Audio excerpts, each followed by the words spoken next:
Hello everybody and welcome back. Thanks so much for tuning in. My name is Christian Skoggs and I saw the movie Monkey Man last night and I have some thoughts about it. It seems to be getting really strong reception with it opening to acclaim at South by Southwest and now overall getting a really strong reception by those seeing it. This is exactly why it pains me to say that I am not getting on the hype train that everybody else is. Now, I didn't hate this movie. I think I'd overall give it a positive rating, but I'm gonna be completely honest, this movie is way overhyped. The trailer bills itself as a revenge thriller of sorts in an Indian crime world, think something like John Wick, but the reality is, this movie is going for a lot more. The film is a revenge thriller, but instead of going after a singular person who has wronged our protagonist, he instead is going up against a system that oppresses him and his people. Although I can admire its ambition to tackle these subjects, it gets really jumbled and ultimately falls flat.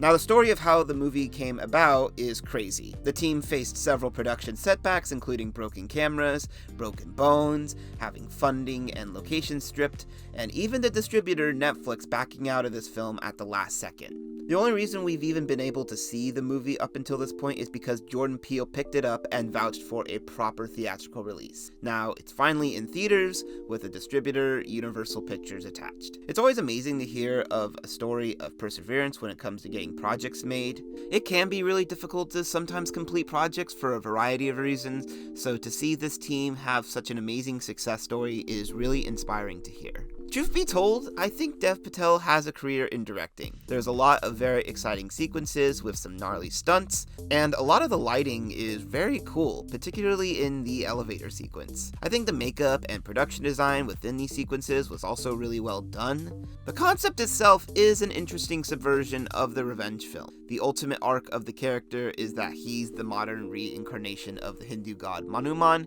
and that's not really something I have ever seen before. When this film hits, it really hits. And one thing I've said before, and I'll continue to say, is that I'd rather a movie swing and miss than never even go to bat in the first place.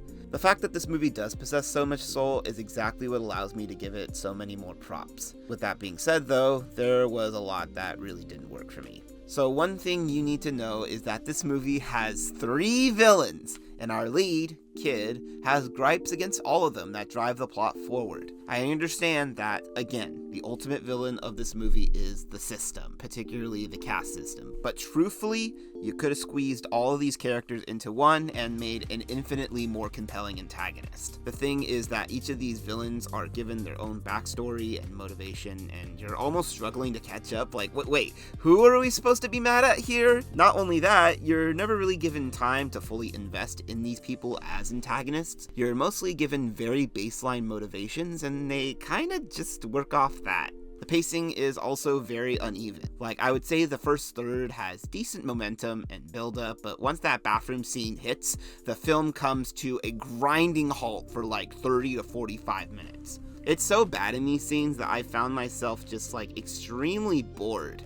It's mostly just spent showing us long flashbacks and developing the political crisis that Kid faces, and I honestly just kind of found it incoherent at times because of how much they were going for. There's so much they wanted to do here, and again, I respect it, but it ultimately doesn't work. I think if the problems with the system were manifested into one person, we would have gotten a really effective revenge thriller with interesting social commentary. And it would allow this movie to be 30 minutes shorter, which, speaking of which, yeah, this movie's too long. Apparently it's only an hour and 53 minutes, but I was out of an 8:30 p.m. showing by around 11, which is kind of ridiculous. Maybe the problem is AMC playing too many trailers in front of their movies, but I don't know. I guess the point is that it felt a lot longer than that. You know what I'm saying? Once we do get to that third act though, it really explodes and is a lot of fun to watch. The other big issue I have with this movie though is the shaky cam. Look, I understand that people have justified its use in this movie,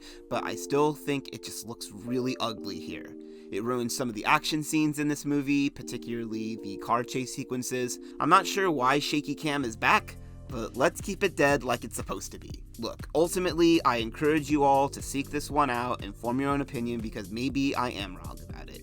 I am definitely open to reevaluating it at some point, but I don't intend to come back to a theater for a round 2 showing. If you did really love this movie, I'm glad for you. I didn't particularly love it though, and I'm overall going to give it a lukewarm recommendation to it. Let me know what you think if you do see it though. Hope you're all doing okay out there, and until next time.